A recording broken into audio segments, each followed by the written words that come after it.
بسم اللہ الرحمن الرحیم۔ السلام علیکم ورحمۃ اللہ وبرکاتہ۔ میرے یوٹیوب چینل میں آپ سب کو خوش آمدید۔ امید کرتی ہوں آپ سب خیریت سے ہوں گے۔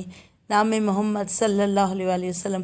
امام ابو نعیم اصفہانی رحمۃ اللہ تعالیٰ علیہ حضرت وہب بن منبع رضی اللہ تعالیٰ عنہ سے نقل فرماتے ہیں کہ بنی اسرائیل میں ایک ایسا شخص مر گیا جس نے 100 سال تک اللہ تعالیٰ کی نافرمانی کی۔ اہل قوم نے اسے پکڑ کر حقارت سے کوڑے کرکٹ پر پھینک دیا۔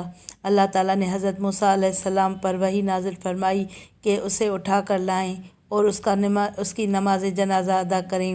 حضرت موسیٰ علیہ السلام نے عرض کیا، یا اللہ عز و جل، ساری قوم بنی اسرائیل گواہ ہے کہ اس نے 100 سال تک تیری نافرمانی کی ہے۔ تو اللہ تعالیٰ نے فرمایا، ہاں وہ ایسا ہی ہے، مگر اس نے ایک بار تورات کھولی اور اس کی نظر اس میں محمد صلی اللہ علیہ وآلہ وسلم پر پڑ گئی تھی تو اس نے اس پاک نام کو چوم لیا تھا اور آنکھوں سے لگا کر اس پر درود پڑھا تھا، لہٰذا میں نے اس کو اجر دیا ہے اور اس کے گناہ معاف کر دیے، اور 70 حوریں اس کے نکاح میں دیں۔ حیات الاولیاء صفحہ نمبر 42 جلد 4 پر ہے۔